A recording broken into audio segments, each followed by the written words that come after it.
Hey guys, welcome to another episode of Soulful Business. Today I am here with the lovely Astika Gupta, and she Hi. just won the crown for Miss India Seattle-Renton at the Ravishing Women Festival of a few weeks ago.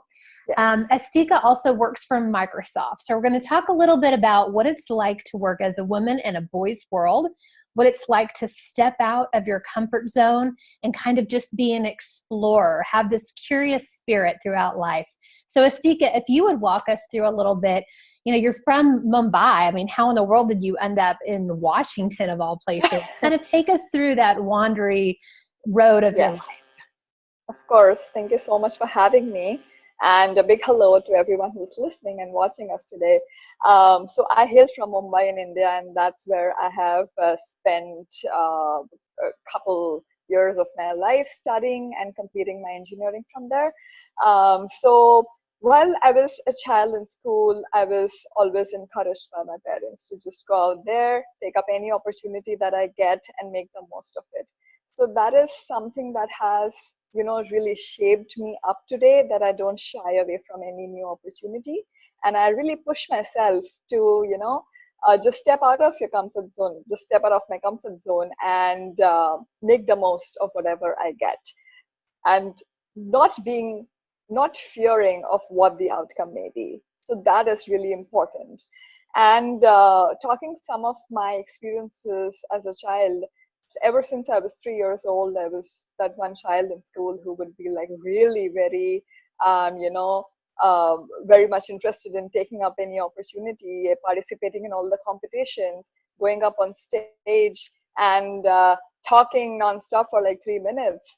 And so it really gave me that sense of confidence and really taught me the importance of hard work really early on in my life. And those have become my core values. And that is something that I don't think any failure or any success can ever take away from me. And while I was 12 years old in my school, and I was in school, there was this top rated TV channel called Star Plus, who also invited me to interview me as one of the most talented kids of the year, which was really, sort of a pat Wow. on my back that, hey, I have, achieved in all fields that a child can. I was also really good at academics, thankfully. And also because of these qualities, I was able to, participate in different things and achieve there as well. So it really helped me shape up my personality as an all-rounder, which is something really important to me till date. Now I work at Microsoft. I have graduated from UC Berkeley with a master's degree. But while I was at school or while I work in Microsoft as well, it's really important for me to explore other fields as well. I'm a really I really love dancing, so I that is one hobby that I don't leave ever. And apart from that, I always constantly am on the lookout for other hobbies or other experiences, and that's how Miss India Seattle-Renton also happened to me, as this opportunity just came to me, and I was like, okay, do I really want to participate? And I was like, hey, why not? Because this is something that I've never really done. What harm could it do? Possibly nothing, because it's just gonna shape me in a better individual, in a much stronger individual. And even if I don't win, there are definitely wins in the things that I learn, in the people that I meet all along the way. So yeah, this is a summary of who I am, and what really what I hold really dear to me in terms of values. So I have a couple questions for you. Yes. I want to take you back to the beginning, but I do have a quick question. Have Yeah. you ever been in any sort of like pageant before? Any? Never. Trust me, never. It is I'm sure so you felt the hard in strain. India. It is so hard in India to actually even break through this pageant world, because there's just one. While I was growing up, there was just one Miss India, Femina Miss India, that used to happen, which is the national pageant of India. And I was like, hey, it's really competitive, and I'm studying right now. I'm doing my dance, I'm doing my swimming, I'm doing my basketball. I don't want to really go into this Miss India, because there the opportunity of Miss India was so restricted to only models. that people who Mm. were in academics or people who were working in companies never really thought of, going that way, because then it would mean that you are officially entering modeling and you would want to become a Bollywood actress later on. Not to stereotype it, but this is the understanding that I had. So I never really thought of it before, but only when I came here, I saw that the other contestants, or like people who have participated before, have also been people who were working, who are working somewhere in the corporate world, who are educated with, like, an engineering degree or an MBA degree, and they still want to explore this. So that was something different to me when I came here. Yeah. So I'm imagining you at Microsoft. And if you guys can't see Astika, she's beautiful. She's mid-20s. You look like a supermodel. And I'm just envisioning you Thank at you. Microsoft with all these really nerdy guys with like pocket protectors. There's tape on their glasses. And I'm sure that's not the way it is. But I'm sure that there's not a ton of babes and women in the department that you work in. Is that true? Well, it's getting better now. Good. So, yeah, I would have imagined that I would be the only person in a meeting room full of like dudes, but that's not the Yeah. case. Fortunately, there are sometimes meetings where I have to lead, and it's full of males. The room is full of males, Sure. but that happens fewer number of times. So So did I'm they make fun of you for joining this beauty pageant? No, not really. Everybody was so encouraging actually, and they were Oh. like, "Oh my God, what is this?" And hope you do good. And some of my colleagues even came out to watch the show. But I haven't really told everyone in my, in the org. It's just like few close friends You haven't that walked I've around with your told. sash or your crown on at work No, or not yet. anything. Not yet. But they have definitely seen me with crown and sash outside of work, That's which so is good. cute. Yeah. Okay, I want to take you back all the way to childhood. And you started your story when you were 3. I'm curious, as a mom myself, 2 smaller kids, Yes. mine are 7 and 10 and boys, so it's not really your story of 3 and being a girl, but Hmm. tell me about your parents. There must have Yes. been something really unique about them to really pour all of this courage into you and to make you Definitely. feel powerful enough as a woman in India to be anything that you wanted to be. Talk to me about what that was like. Yeah, my mother actually should get all the credit, because she herself, in her childhood, while she was in school, used to participate in all the activities. And it was the values that her parents gave to her, that, hey, it's not just important to excel academically, but what's going to shape you as a person is the extracurriculars that you get involved with, because that's how you sort of step out of your comfort zone at a very young age. You also get different experiences. You learn every day, because those are the formative years of your life. Mm-hmm. So, and that's gonna, like, help you evolve as the person that you'll eventually become. So she usually jokes about it, and she was like, "Oh, I just took my chances, and there was this competition that was happening, and there was a fancy dress competition, so she had to dress me up as, I don't know, a traffic light signal or something, or like an okra or something. I don't know what, but like." And she prepared me with the write up, or with whatever is that I was gonna say. And she was like, "Okay, everybody's gonna stop in between, and like children are gonna start crying when they see people and over the mic." But teachers came backstage to her, and they were like, "Hey, your daughter, she spoke continuously for like over 2 minutes. What is it that you told her to do? How did you train her?" So I think it's, I don't know, it's somewhat of a natural instinct as well that people have. It's just the personality as well. And also the right amount of encouragement from parents is really very important, because in India, it's very competitive in schools with respect to education. So there's a system of like ranking, and you need to top the class, and there's no grading system, at least when I was studying. So there used to be percentage system that, hey, if you get over 90% is when you come for second or third in class, something of that sort. Mm-hmm. So parents were also really sort of encouraging children to pursue academics with a lot more zest. as compared to the extracurriculars. But my mom was like, no, you gotta do it all. It's not just academics, it's not just curriculars, it's everything that's important to you. And she made sure that I'll, listen to her during that time, because as a child, I don't know what's good or what's bad for me. Or, I don't have that kind of sensibility to understand that, hey, if I participate in this competition, it's gonna, bring this quality out in me, and so on and so forth. But she was like, no, even if whenever you get an opportunity, just go to the teachers and tell them that you're interested. We'll figure it out how to do it. But just put your name in everything. And that's what I still hold that value very close to myself, that I want to give my name in everything, and then I'll see if I can or if I don't want to do it. Yeah. Interesting.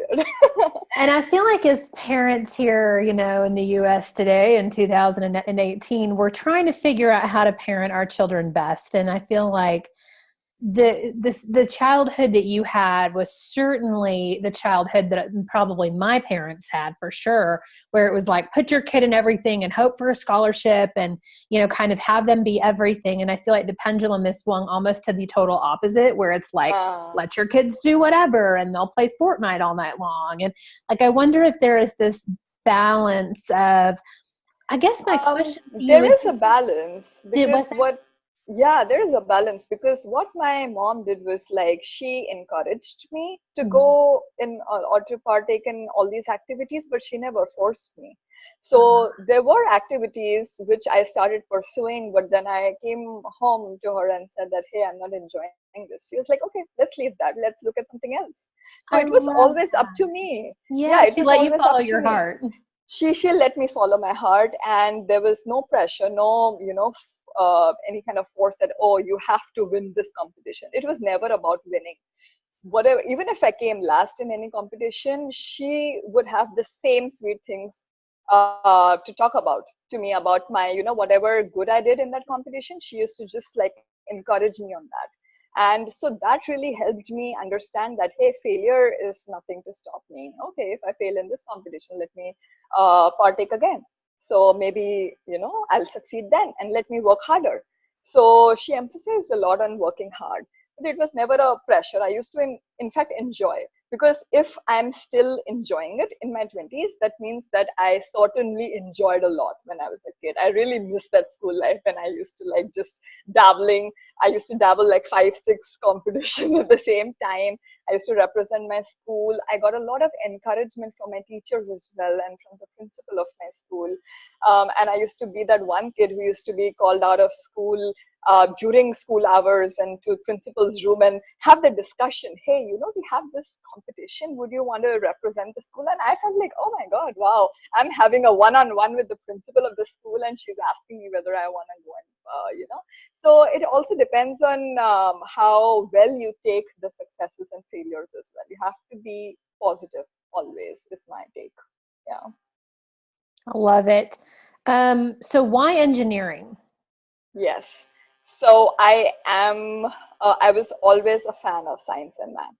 And as a young kid, I wanted to become an aerospace engineer because I wanted to become an astronaut and join NASA. And that's how USA was always close to my heart, because I used to dream of coming to NASA one day. But that didn't happen due to certain circumstances. And then when it was time for me to choose a path in engineering, electronics and telecommunication was something that really intrigued me, and I wanted to, explore that field more. So when you are in 12th grade in India, you gotta choose. In fact, when you're in 10th grade, I think you gotta choose between science, arts, and commerce. So I was very certain that I wanted to go with science, because physics, chemistry, and maths was something that I really loved doing, and I wanted to continue to do it. So that's how I took science. And then in science as well, you have you can become like either an engineer or a doctor, and a couple other streams as well. So engineering was something that I was really encouraged by my parents as well, my friends and everybody. And I just wanted to explore that because I was so intrigued. My father is from one of India's top universities. He's an engineer, a master's, graduate from IIT Kanpur. That's one of the premier institutes in India for engineering. So he also encouraged me a lot to go into engineering. And so aerospace engineering didn't happen, but I was like, hey, you have failures in life, you have successes in life, it's fine. I'll find something else. And then when I graduated with a degree, I got this wonderful opportunity to become a software developer and work at Infosys, which is also one of India's top companies. It's a multinational company. After spending around 2 to 3 years there, I realized that I love technology, but I don't want to be a coder, and that's not something that I enjoy a lot. But rather, I'm a people's person. I want that, collaboration with people on projects, and I want to have a say on all the end-to-end spectrum of a project. So that's why I came to Berkeley. I pursued my master's in information management and systems, and I am a product manager today at Microsoft. And a product manager's role is actually to right from ideation all the way to launch a product in the market. So yeah. I feel so much like you in that aspect. I worked for Walmart and was a project manager, and it was one of my favorite roles, getting to work cross collaboratively with different departments and it's so much fun. Stuff. Yeah. Yeah, it's so much fun because you I love meeting people of coming from different backgrounds, and I love to understand how their thought process works, or what matters to them and what doesn't matter with them, and then that's a lot of food for thought for me. And I love to think on about people and what really matters to them. Yeah, that's why. I love that. Okay, so my last question for you then is, for women in general that feel stuck or don't feel enough, don't feel that they can own their own business, don't feel that they can become an engineer, don't feel like they can get that promotion, what advice do you have for women to basically tell them you can be and do anything that you want? Draw from your life experience. Go. Well, past couple months when I was getting a master's degree from Berkeley and getting a job at Microsoft and then getting crowned as Miss India Seattle-Renton, I sort of started really questioning all these achievements, because everything happened in a very short span of time. And I was like, okay, am I going through some imposter syndrome or what is it? But I read up about it and I learned that almost everybody goes through it. It's fine to question your abilities and question your talents, but you have to have a lot of self-belief. Nobody's perfect, firstly. If you are having thoughts about your abilities, there are other people also having thoughts about the same. It's fine. That confidence in yourself is something that you need to build up. Nobody else. Don't wait for validation from others that, okay, when she comes and says to me that, hey, you're good for this job, is when, I will think that I'm good for this job. No, you have to believe, you have to take that leap of faith. And as they say, fake it till you make it is something that's my mantra always. Just go in with the absolute confidence in whatever field, but to excel in it, you have to be really hardworking. You just heads down, work really hard, and let your work speak to it. Yeah. So I think we all go through some kinds of self-doubt. It's fine, but you also need to battle it out. And the one person who can help you do that is yourself. So never lose trust in yourself. You can, whatever you think, you can achieve. Yeah. Good job. I love those. Okay, so I took some notes to wrap up our podcast. Yes. Self-belief is incredibly important. Fake it till you make it. Love that one.